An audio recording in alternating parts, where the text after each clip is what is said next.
Capítulo 2. El deseo. Punto inicial de todo logro. El primer paso hacia la riqueza. Cuando Edwin C. Burns descendió del tren de carga en Orange, New Jersey, hace más de 30 años, quizás parecía un vagabundo. Sin embargo, sus pensamientos eran los de un rey. Mientras se dirigía desde los rieles del ferrocarril a la oficina de Thomas A. Edison, su mente trabajaba sin descanso. Él lograba verse a sí mismo parado frente a Edison. Se escuchaba a sí mismo solicitándole al señor Edison una oportunidad para llevar a cabo la única e intensa obsesión de su vida. Un deseo ardiente de convertirse en socio en los negocios del gran inventor. El deseo de Burns no era una mera esperanza, era un entusiasta y vibrante deseo que trascendió a cualquier cosa. Era claro y determinante. El deseo no era nuevo cuando se le acercó él a Edison. Este había sido su deseo dominante por un largo período. En un comienzo, cuando el deseo apareció por primera vez en su mente, debe haber sido, probablemente lo fue, solo un deseo. No obstante, no era solo un deseo cuando se apareció frente a Edison con él.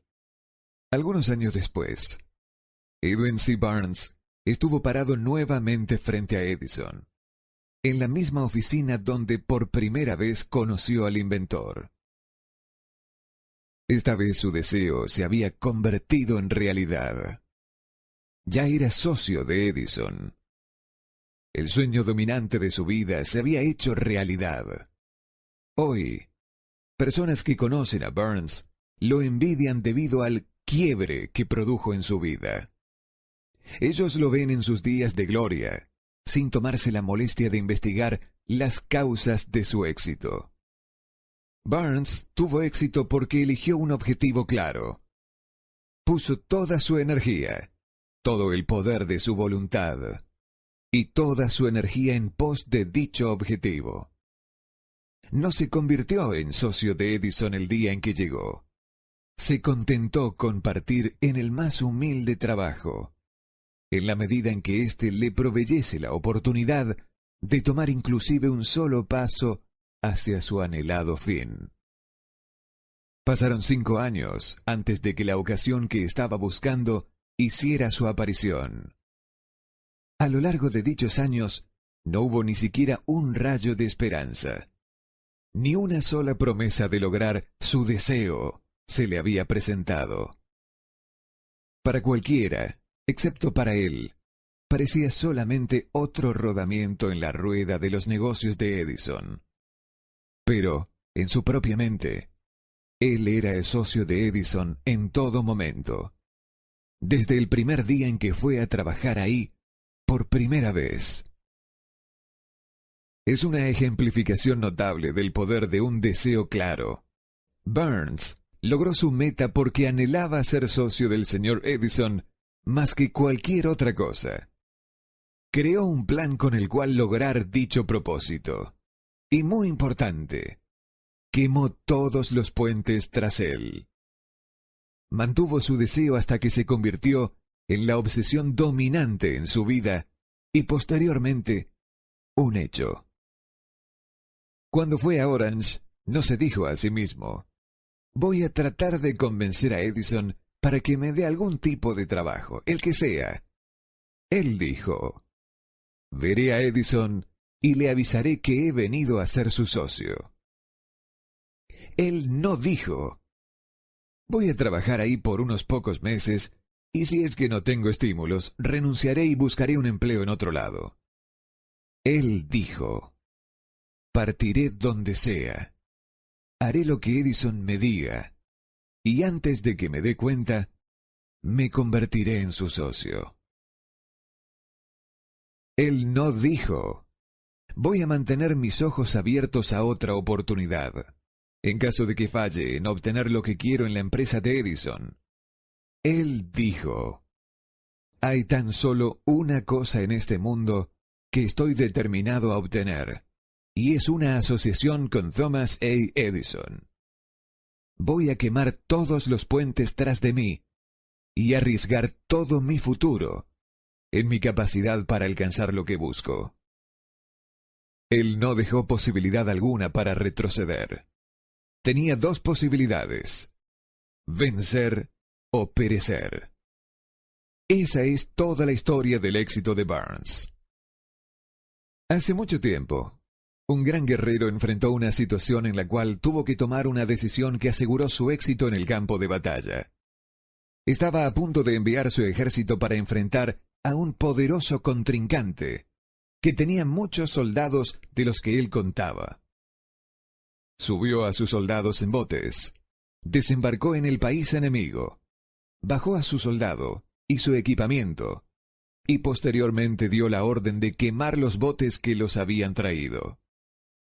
Dirigiéndose a sus hombres antes de la primera batalla, dijo: «Ustedes alcanzan a ver cómo se queman los botes. Eso significa que no tenemos cómo irnos de estas costas vivos, a no ser que ganemos la batalla. Debemos tomar una determinación: vencer o morir». Vencieron. Cada persona que gana en cualquier emprendimiento debe estar dispuesta a quemar sus botes y eliminar todas las posibilidades de dar pie atrás. Solo así puede tener la convicción de mantener ese estado mental conocido como deseo ardiente de vencer, fundamental para lograr el triunfo. La mañana siguiente, después del gran incendio en Chicago, un grupo de comerciantes se paró en la State Street, observando los restos humeantes de lo que habían sido sus negocios. Se reunieron para decidir si tratarían de reconstruir o abandonarían Chicago para comenzar de cero en alguna locación más prometedora del país. Tomaron la decisión, todos, excepto uno: abandonar Chicago. El comerciante que decidió quedarse y reconstruir apuntó con un dedo a los restos de su tienda y le dijo a los demás: «Caballeros, en ese exacto lugar construiré la tienda más grande del mundo. No importa las veces que pueda quemarse». Eso fue hace casi un siglo. La tienda fue construida. Todavía sigue en pie. Una torre. Un monumento al poder de ese estado mental conocido como deseo ardiente. Lo más sencillo que Marshall Field podría haber hecho era imitar a sus colegas. Cuando las perspectivas aparecían como difíciles y el futuro se veía adverso, se retiraron a donde las cosas lucieran más fáciles. Es importante notar la diferencia entre Marshall Field y los otros comerciantes, puesto que es la misma diferencia que distingue a Edwin C. Barnes de los miles de jóvenes que trabajaron en la compañía de Edison. Es lo mismo que distingue a prácticamente todos quienes tienen éxito de aquellos que fracasan. Cada persona que alcanza la edad de comprender el propósito del dinero, de seguro quiere obtenerlo. Simplemente desear no es lo que trae las riquezas. Sin embargo, desear con un estado mental en el cual el deseo se convierte en una obsesión, el planificar maneras concretas para adquirirlas y ejecutar dichos planes con una persistencia tal que no acepta fracasos, de seguro traerá fortunas. El método por el cual los deseos por riquezas pueden transmutarse a su equivalente financiero consta de 6 pasos prácticos. Primero, fije en su mente el monto exacto de dinero que desea. No basta con decir, quiero mucho dinero. Debe ser una cifra precisa. Hay una razón psicológica para esto que será descrita en el capítulo siguiente. Segundo, determine exactamente lo que está dispuesto a entregar a cambio del dinero que quiere. No existe algo por nada. Tercero, establezca una fecha concreta en la cual pretende poseer el dinero que busca. Cuarto, trace un plan concreto para lograr su deseo y comience inmediatamente a ponerlo en acción, sin importar si está o no preparado. Quinto, escriba un enunciado claro sobre la cantidad de dinero que pretende adquirir. Establezca el tiempo límite para dicha adquisición. Establezca lo que está dispuesto a entregar a cambio del dinero y detalle claramente el plan que ejecutará para acumularlo. Sexto, lea su declaración en voz alta, 2 veces al día, una antes de acostarse en la noche y otra antes de levantarse en la mañana. Mientras lea, debe sentir y creer que ese dinero ya está en su poder. Es primordial que siga estos 6 pasos.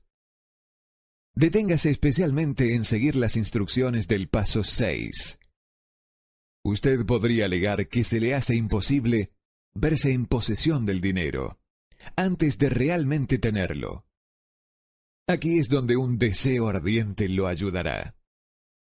Si usted realmente desea el dinero tan fervientemente que su deseo es una obsesión, no tendrá dificultad en convencerse de que lo va a adquirir. El objetivo es desear el dinero y llegar a estar tan determinado a poseerlo que se convenza de que lo tendrá. Solo aquellos que toman conciencia del dinero alguna vez acumulan grandes fortunas. El tomar conciencia del dinero quiere decir que la mente se ha saturado completamente con el deseo por el dinero, de modo que uno puede verse a sí mismo poseyéndolo. Para el no iniciado, que no se ha educado en los fundamentos principales de la mente humana, quizás estas instrucciones parezcan poco prácticas. Para quienes no consigan reconocer la validez de estos 6 puntos, puede ser útil saber que la información que difunden fue revelada por Andrew Carnegie, quien empezó como un obrero común en una siderúrgica, pero se las arregló, pese a sus humildes comienzos, para que estos principios le rindieran una fortuna de más de $100 millones. Como ayuda adicional, quizá le sirva saber que los 6 puntos recomendados aquí fueron detenidamente analizados por el fallecido Thomas A. Edison, quien puso su sello de aprobación en ellos, por ser esenciales no solo para la acumulación de dinero, sino para la obtención de cualquier meta. Estos pasos no implican un trabajo duro, tampoco sacrificio. No exigen que uno se vuelva ridículo ni crédulo. Su aplicación no requiere de mucha escolaridad. Sin embargo, el éxito en la aplicación de estos 6 pasos necesita de la imaginación suficiente que permita ver y comprender que la acumulación de dinero no puede ser dejada al azar. Uno no debe tomar conciencia de que todos quienes han acumulado grandes fortunas primero tuvieron una cierta medida de sueños, anhelos, deseos y planificación antes de que pudiesen adquirirla. A estas alturas, usted deberá saber que nunca tendrá riquezas en grandes cantidades a menos que pueda llegar a ser la viva expresión del deseo quemante por el dinero y que realmente crea que lo poseerá. Usted podría saber, además, que todo gran líder, desde el comienzo de la civilización hasta el presente, ha sido un soñador. Por ejemplo, el cristianismo es un gran poder en el mundo actual, puesto que su fundador tuvo un deseo tan fuerte que lo pudo transmutar en su forma física. Si usted no puede ver riquezas en su imaginación, jamás podrá verlas en su balance bancario. Nunca, en toda la historia de América, ha habido una oportunidad tan grande para los soñadores prácticos como ahora. El colapso económico de 6 años ha reducido a todos los hombres, substancialmente, al mismo nivel. Está a punto de nacer una nueva raza. Las apuestas representan enormes fortunas que se acumularán dentro de los próximos 10 años. Las reglas de la raza han cambiado, debido a que ahora vivimos en un mundo cambiante, que definitivamente favorece a las masas. Aquellos que han tenido poca o ninguna oportunidad para ganar bajo las condiciones existentes durante la depresión, cuando el miedo paralizó el progreso y el crecimiento.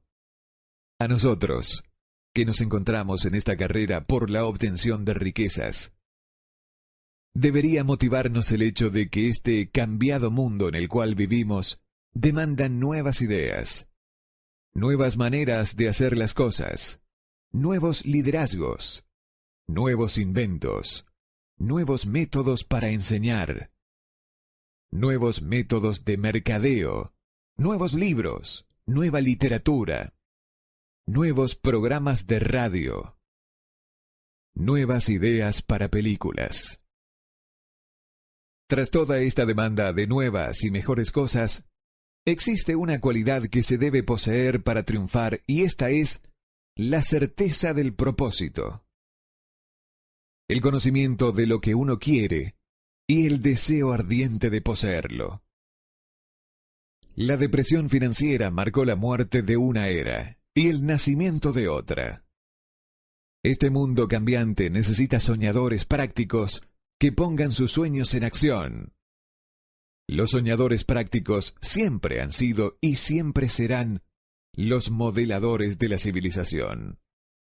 Los que deseamos acumular riqueza debemos recordar que los verdaderos líderes del mundo han sido siempre hombres que han sabido dominar, para su uso práctico, las fuerzas invisibles e intangibles de la oportunidad que está por surgir, y han convertido esas fuerzas o impulsos de pensamiento en rascacielos, fábricas, aviones, automóviles y toda forma de recursos que hacen la vida más llevadera. La tolerancia y una mente abierta son necesidades prácticas de un soñador en estos días. Aquellos que tienen miedo de las nuevas ideas están condenados antes de empezar. Nunca ha existido un momento más propicio para los emprendedores que el presente. La verdad, no hay un salvaje oeste que debe ser conquistado, como en los días de la carreta cubierta. Sin embargo, hay un mundo de negocios, financiero e industrial para ser remodelado y redirigido para nuevos y mejores caminos. Al planear la obtención de su porción de riqueza, no se deje influenciar por quienes menosprecian sus sueños. Para lograr grandes ganancias en este mundo cambiante, uno debe captar el espíritu de los grandes pioneros de antaño, cuyos sueños le han dado a la civilización todo lo que tiene de provechoso. El espíritu que infunde energía en nuestro propio país, en las oportunidades de usted y en las mías, para alimentar y vender nuestro talento. No olvidemos que Colón soñó con un mundo desconocido, apostó su vida en la existencia de ese mundo y lo descubrió. Copérnico, el gran astrónomo, soñó con una multiplicidad de mundos y los reveló. Nadie lo denunció como poco práctico después que había triunfado. En lugar de esto, el mundo lo veneró, probando así que una vez más, el éxito no requiere de disculpas, permisos por fracaso, ni coartadas. Si lo que usted quiere hacer está bien, y usted cree en ello, adelante, hágalo. Lleve a cabo sus sueños y no haga caso de lo que los demás puedan decir si usted se topa en algún momento con tropiezos. Tal vez los demás no sepan que cada fracaso lleva consigo la semilla de un éxito equivalente. Henry Ford, pobre e ignorante, soñó con una carroza sin caballos. Se fue a trabajar con las herramientas que tenía, sin esperar una oportunidad que lo favoreciera, y ahora la evidencia de su sueño está en todo el planeta. Él puso más ruedas en funcionamiento que cualquier otro hombre, porque no tenía miedo de respaldar sus sueños. Thomas Edison soñaba con una lámpara que pudiese ser operada con electricidad.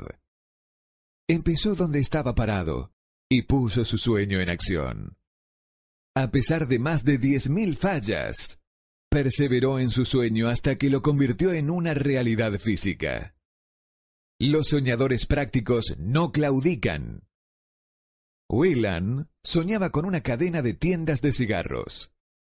Transformó su sueño en acción, y ahora las United Cigar Stores ocupan algunas de las mejores locaciones de las ciudades estadounidenses. Lincoln soñó en libertad para los esclavos de color. Puso su sueño en acción, y casi no vivió para ver un norte y sur unidos que tradujeron su sueño en realidad. Los hermanos Wright soñaron con una máquina que volase a través del aire.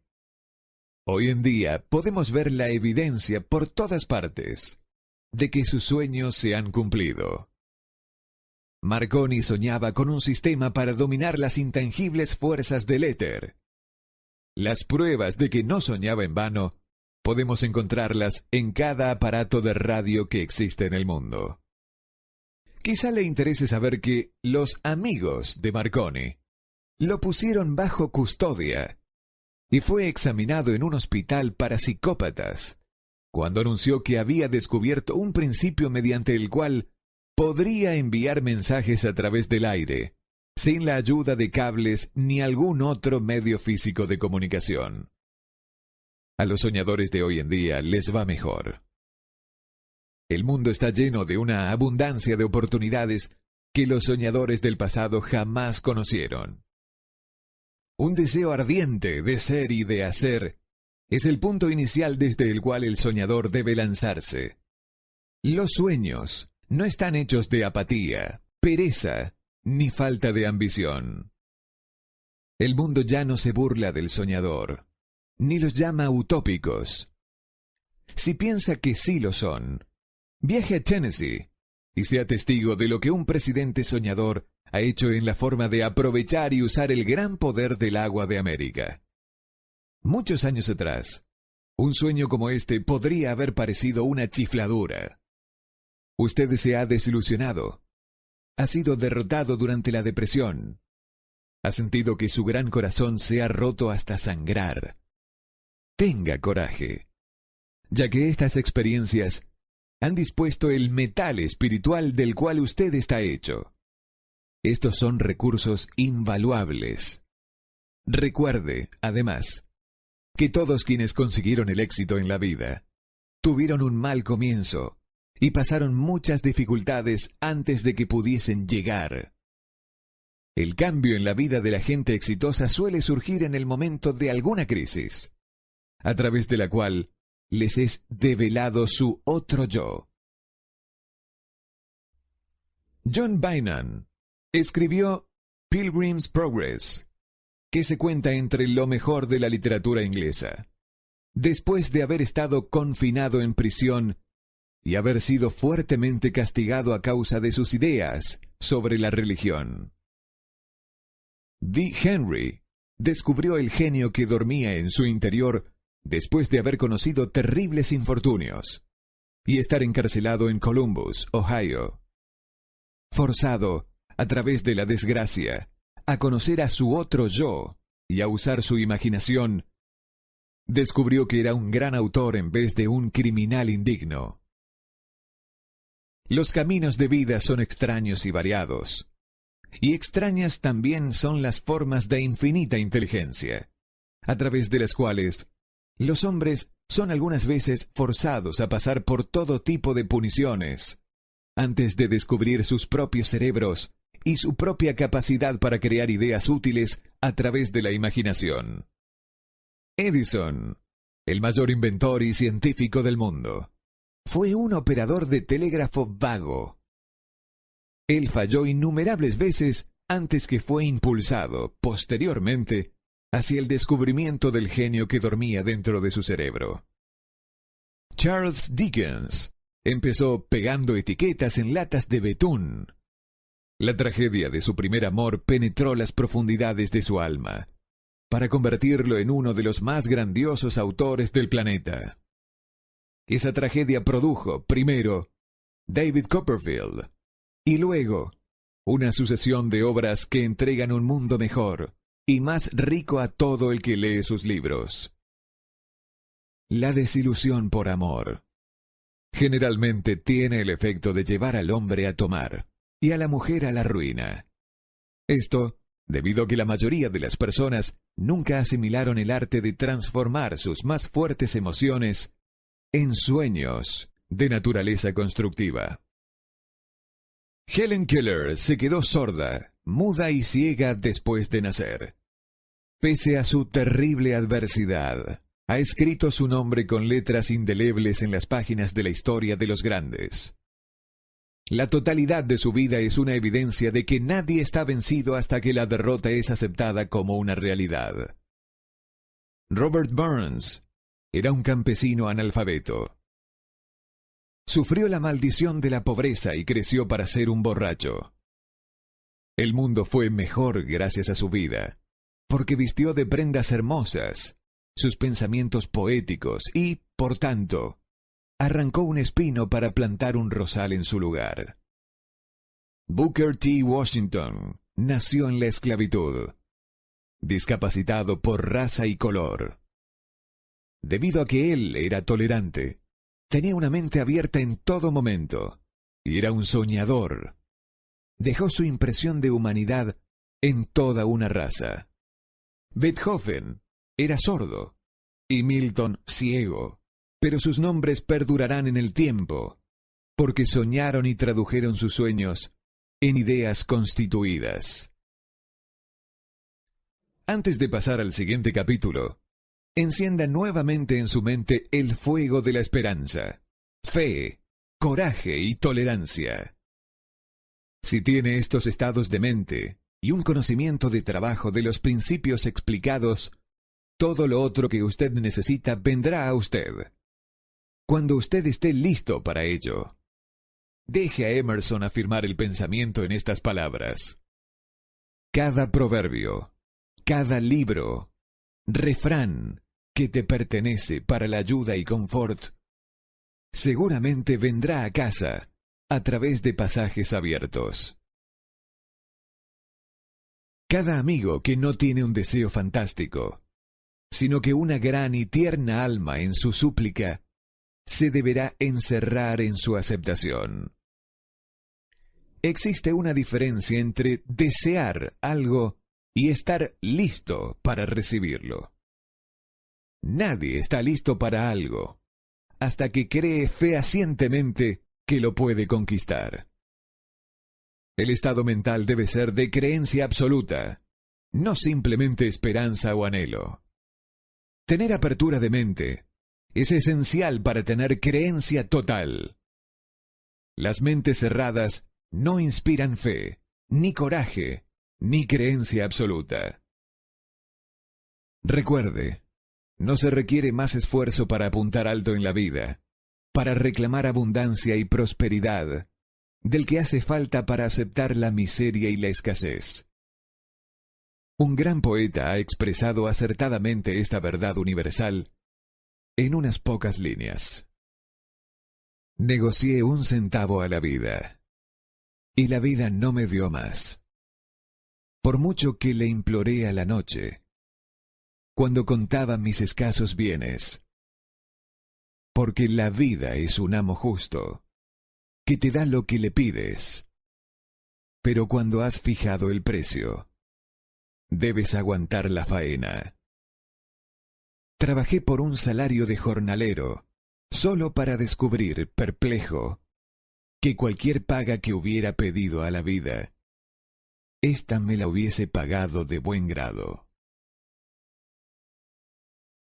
Como clímax adecuado de este capítulo, quiero introducir a una de las personas más excepcionales que he conocido. Lo vi por primera vez pocos minutos después de que hubiera nacido. Vino a este mundo sin ningún rastro físico de orejas. Y el médico admitió, cuando le pedí su opinión sobre el caso, que el niño sería sordo y mudo de por vida. Me opuse a la opinión del médico. Estaba en mi derecho. Yo era el padre del niño. Tomé una determinación y me formé una opinión, pero expresé esa opinión en silencio, en el fondo de mi corazón. Tomé la decisión de que mi hijo podría escuchar y hablar. La naturaleza podrá haberme mandado un hijo sin oídos. Sin embargo, la naturaleza no puede inducirme a aceptar la realidad de esa amargura. En mi interior supe que mi hijo oiría y hablaría. ¿Cómo? Estaba cierto de que tenía que haber una manera, y sabía que la hallaría.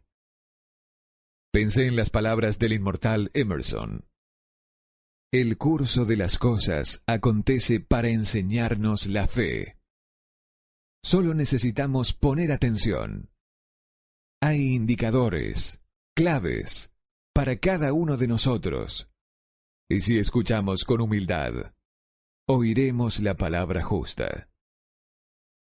La palabra justa, deseo. Mucho más que ninguna otra cosa. Yo deseaba que mi hijo no fuera sordomudo. De ese deseo, no renegué jamás, ni por un segundo. Hace muchos años atrás escribí: nuestras únicas limitaciones son aquellas que nos fijamos en nuestras mentes. Por primera vez, me pregunté si esa afirmación era verdad. Acostado en la cama frente a mí estaba un niño recién nacido, sin la capacidad natural de la audición. Aunque él podía escuchar y hablar, obviamente estaba desfigurado de por vida.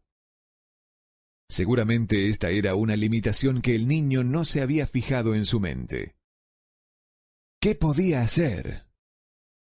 ¿Encontraría alguna manera de trasplantar a ese niño mi propio deseo ardiente, de dar con maneras y medios de hacer llegar el sonido a su cerebro sin la necesidad de los oídos? Tan pronto como el niño fuese lo bastante mayor para cooperar, le llenaría la cabeza de tal manera de ese deseo ardoroso, que la naturaleza lo traduciría en realidad con sus propios métodos. Todos estos pensamientos pasaron por mi mente, pero no comenté de ello con nadie. Cada día renovaba la promesa que me había hecho de que mi hijo no sería sordomudo. Cuando creció y empezó a percibir las cosas que lo rodeaban, descubrimos que mostraba débiles indicios de que oía. Cuando alcanzó la edad en que los niños suelen empezar a emitir palabras, no hizo intento alguno de hablar. Pero de sus actos podíamos deducir que percibía ciertos sonidos. Eso era todo lo que yo quería saber. Estaba convencido de que, si podía oír, aunque fuese débilmente, sería capaz de desarrollar una mayor capacidad auditiva. Entonces ocurrió algo que me llenó de esperanza. Surgió de algo totalmente inesperado. Un accidente que cambió una vida. Compramos un fonógrafo. Cuando el niño oyó la música por primera vez, entró en éxtasis y muy pronto se apropió del aparato. En una oportunidad estuvo poniendo un disco una y otra vez durante casi 2 horas, de pie delante del fonógrafo, mordiendo un borde de la caja. La importancia de esa costumbre que adquirió no se nos hizo patente sino hasta años después, porque nunca habíamos oído hablar del principio de la conducción ósea del sonido. Poco después de que se apropiase del fonógrafo, me di cuenta de que podía oírme con claridad cuando le hablaba con los labios junto a su hueso mastoideo, en la base del cráneo. Estos descubrimientos me dieron los medios necesarios mediante los que comencé a traducir en realidad mi vehemente deseo de ayudar a mi hijo a desarrollar la audición y el habla. Para ese entonces, él estaba haciendo esfuerzos para decir ciertas palabras. La perspectiva estaba lejos de ser alentadora, pero el deseo respaldado por la fe no entiende lo que es la palabra imposible. Una vez que hube descubierto que podía oír perfectamente el sonido de mi voz, empecé prontamente a transferirle mi deseo de que oyese y hablase. Pronto, descubrí que el niño disfrutaba cuando yo le contaba cuentos antes de dormirse, de manera que me puse a trabajar para idear historias que estimularan su confianza en sí mismo, su imaginación y un agudo deseo de oír y de ser normal. Había un cuento en particular, en el que yo hacía hincapié dándole un renovado matiz dramático cada vez que se lo relataba. Lo había inventado para sembrar en su mente la idea de que su dificultad no era una pesada carga, sino una ventaja de gran valor. Pese al hecho de que todas las maneras de pensar que yo había examinado señalaban que cualquier adversidad contiene la semilla de una ventaja equivalente, debo confesar que no tenía ni la menor idea de cómo se podía convertir esa dificultad en una ventaja. Sin embargo, continué mi práctica de dedicarme a esa filosofía en historias para dormir, esperando que viniera el momento donde él encontrara un plan para que su discapacidad pudiera servir para algún propósito útil. La razón me decía claramente que no había compensación alguna por la falta de oídos y equipo de audición natural. El deseo, respaldado por la fe, empujó a la razón hacia el lado y me inspiró a seguir adelante. Ganó un mundo nuevo con 6 centavos. Al analizar la experiencia retrospectivamente, puedo ver que su fe en mí tuvo mucho que ver con los extraordinarios resultados. Él no cuestionaba nada que yo le dijera. Le vendí la idea de que tenía una ventaja original sobre su hermano mayor, y que esa ventaja se reflejaría de muchas maneras. Por ejemplo, los maestros en la escuela se darían cuenta de que no tenía orejas, y por ese motivo le dedicarían una atención especial, y lo tratarían con una amabilidad y una benevolencia asombrosas. Siempre lo hicieron.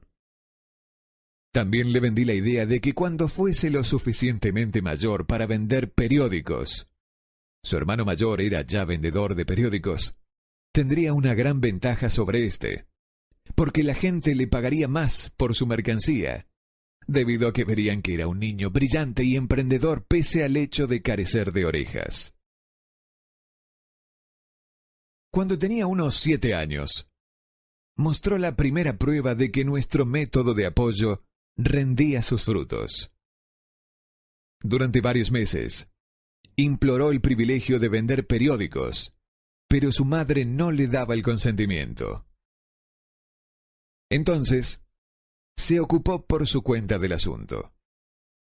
Una tarde, en que estaba en casa con los sirvientes, trepó por la ventana de la cocina, se deslizó hacia afuera y se estableció por su cuenta. Le pidió prestados 6 centavos al zapatero remendón del barrio. Los invirtió en periódicos. Los vendió. Reinvirtió el capital y repitió la operación hasta el anochecer. Después de hacer el balance de sus negocios y de devolverle a su banquero los 6 centavos que le había fiado, se encontró un beneficio de 42 centavos. Cuando volvimos a casa aquella noche, lo encontramos durmiendo en su cama, apretando el dinero en un puño. Su madre le abrió la mano, cogió las monedas y se puso a llorar. Me sorprendió. Llorar por la primera victoria de su hijo me pareció fuera de lugar. Mi reacción fue la inversa. Reí de buena gana, porque supe que mi empresa de inculcar en la mente de mi hijo una actitud de fe en sí mismo había rendido frutos. Su madre veía a un niño sordo que, en su primera aventura comercial, se había escapado a la calle y había puesto en peligro su vida para ganar dinero. Yo veía un hombrecito de negocios valiente, ambicioso y lleno de confianza en sí mismo, cuyo valor intrínseco se había incrementado en un 100%, al haber ido a negociar por su cuenta y haber ganado. La transacción me complació, porque había dado pruebas de una riqueza de recursos que lo acompañaría toda su vida. Más tarde, los eventos probaron que esto era cierto. Cuando su hermano mayor quería algo, él se acostaría en el piso, golpearía sus piernas en el aire, lloraría y, finalmente, lo obtendría. Cuando el pequeño niño sordo quería algo, planificaría una manera de ganarse el dinero, luego comprárselo para sí mismo. Hasta el día de hoy, todavía sigue este plan. En realidad, mi propio hijo me ha enseñado que las incapacidades pueden ser convertidas en escalones, en los que uno puede trepar para alcanzar una meta valiosa, a menos que sean aceptados como obstáculos y usados como coartadas. El niño sordo que oyó. El pequeño sordo asistió a la escuela, al instituto y a la universidad, sin que fuese capaz de oír a sus maestros, excepto cuando le gritaban fuerte a corta distancia. No lo llevaron a una escuela para sordos. No le permitimos que aprendiese el lenguaje de los sordomudos. Habíamos decidido que viviese una vida normal, y mantuvimos esa disposición, aunque nos costó muchas discusiones acaloradas con funcionarios escolares. Cuando estaba en el instituto, probó un aparato eléctrico para mejorar la audición. Pero no le dio resultado debido a que nosotros creemos que es por una condición expuesta cuando el niño tenía 6 años de edad, por el doctor J. Gordon Wilson de Chicago, cuando él operó un lado de la cabeza del niño y vio que no había señales del equipo de audición natural. Durante su última semana en la universidad, sucedió algo que marcó el hito más importante de su vida. En lo que pareció una mera casualidad, entró en posesión de otro aparato eléctrico para oír mejor, que le remitieron para probar.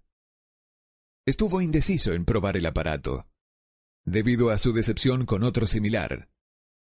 Finalmente lo tomó, se lo puso en la cabeza, le conectó las baterías y... ¡sorpresa! Como por arte de magia, su deseo de toda la vida de oír normalmente se convirtió en realidad. Por primera vez oía tan bien como cualquier persona con audición normal. Alborozado con el mundo diferente que acababa de percibir a través de ese aparato auditivo, se precipitó al teléfono, llamó a su madre y oyó su voz a la perfección. Al día siguiente, oía con claridad las voces de sus profesores en clase. Por primera vez en su vida, también, mi hijo podía charlar con la gente, sin necesidad de que le hablaran con voz de trueno. Realmente, había entrado en posesión de un mundo distinto. El deseo había comenzado a pagar dividendos, pero la victoria todavía no era cabal. El muchacho tenía que encontrar todavía una manera definida y práctica de convertir su desventaja en una ventaja equivalente. Ideas que obran milagros.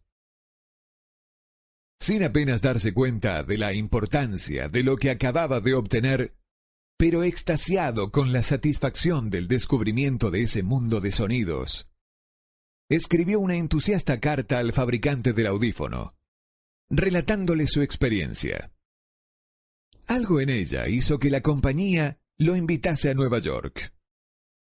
Cuando llegó, lo llevaron a conocer la fábrica, y mientras hablaba con el ingeniero jefe, contándole de su mundo recién descubierto, una corazonada, una idea o una inspiración, llámesela como se quiera, destelló en su cerebro. Era ese impulso del pensamiento que convertía su dificultad en una ventaja, destinada a pagar dividendos en dinero y en dicha por millares durante todo el tiempo venidero. El resumen y el núcleo de ese impulso de pensamiento era así. Se le ocurrió que él podría ser de gran ayuda para los millones de sordos que viven sin el beneficio de audífonos, si pudiera encontrar una manera de narrarles la historia de su descubrimiento del mundo. Durante un mes entero llevó a cabo una intensa investigación, durante la cual analizó todo el sistema de ventas del fabricante de audífonos e ideó formas y medios de comunicarse con los duros de oído de todo el mundo, resuelto a compartir con ellos su nuevo mundo recién descubierto. Una vez lo tuvo hecho, puso por escrito un plan bienal, basado en sus investigaciones. Cuando lo presentó a la compañía, al momento le dieron un puesto de trabajo para que llevara a cabo su ambición. Poco había soñado, cuando empezó a trabajar, que estaba destinado a llevar esperanza y aliento a millares de sordos que, sin su ayuda, se hubieran visto condenados para siempre a la sordera. Un poco después se asoció con el fabricante de su equipo de audición, quien me invitó a asistir a una clase conducida por su empresa, que tenía el propósito de enseñarle a sordomudos a escuchar y hablar. Yo nunca había escuchado de ese tipo de educación, por lo tanto, visité la clase escéptico, pero esperanzado de que mi tiempo no fuera totalmente desperdiciado. Aquí presencié una demostración que me dio una mayor visión de lo que yo había despertado y mantenido vivo en la mente de mi hijo. El deseo para escuchar normalmente. Yo vi sordomudos que estaban siendo enseñados a escuchar y hablar, al aplicar el mismo autoprincipio que yo había utilizado hace más de 20 años atrás para salvar a mi hijo del mutismo por sordera. De este modo, a través de un raro giro en la rueda de la fortuna, mi hijo Blair y yo hemos estado destinados a ayudar a corregir el mutismo por sordera para aquellos que aún no han nacido, porque somos los únicos seres humanos que yo conozco que hemos establecido definitivamente el hecho de que el mutismo por sordera se puede corregir hasta el grado de restaurar la vida normal de aquellos que sufren de esta aflicción. Esto se ha hecho para uno, entonces podría ser hecho también para otros. No me cabe duda de que Blair hubiera sido sordomudo toda su vida si su madre y yo no nos las hubiésemos rebuscado para formar su mente como lo hicimos. El doctor que lo atendió al nacer nos dijo, confidencialmente, que podía ser que el niño nunca escuchará ni hablará. Hace unas pocas semanas atrás, el doctor Irving Burgess, un especialista renombrado en dichos casos, examinó a Blair muy detalladamente y quedó sorprendido cuando vio lo bien que ahora escuchaba y hablaba mi hijo. Dijo que su examen indicaba que, teóricamente, el niño no debería haber escuchado del todo, pero el chico sí escuchaba, a pesar del hecho que los rayos X mostraban que no había abertura en el cráneo, por las cuales sus oídos podían pasar al cerebro. Cuando sembré en su interior el anhelo de oír, de hablar y de vivir como una persona normal, alguna extraña influencia hubo en ese impulso que hizo que la naturaleza tendiese una especie de puente para salvar el golfo del silencio que separaba su cerebro del mundo exterior, por algunos medios que los más agudos especialistas médicos no habían sido capaces de descifrar. Sería un sacrilegio para mí hacer conjeturas de cómo la naturaleza había llevado a cabo este milagro. Sería imperdonable si yo me negara a decirle al mundo todo lo que sé de la humilde parte que asumo en esta extraña experiencia. Es mi deber y un privilegio decir que creo, y no sin razón alguna, que nada es imposible para la persona que respalda el deseo con una fe perdurable. En verdad, el deseo ardiente tiene maneras tortuosas de transmutarse en su equivalente físico. Blair deseaba una audición normal. Ahora la tiene. Nació con una minusvalía que fácilmente hubiera desviado a alguien, con un deseo menos definido a la calle, con un puñado de lápices en una mano y una lata vacía en la otra. Esta incapacidad ahora promete servir como medio a través del cual él concederá un servicio útil a muchos millones que sufren complicaciones para escuchar, y también para darles un empleo útil con una compensación financiera adecuada para el resto de su vida. La pequeña mentira piadosa que sembré en su mente cuando él era un niño, llevándolo a creer que su defecto se convertiría en una gran ventaja que podría capitalizar, se justificó sola. Ciertamente, no hay nada, correcto o equivocado, que la confianza, sumada a un deseo ardiente, no pueda hacer realidad. Estas cualidades están al alcance de todos.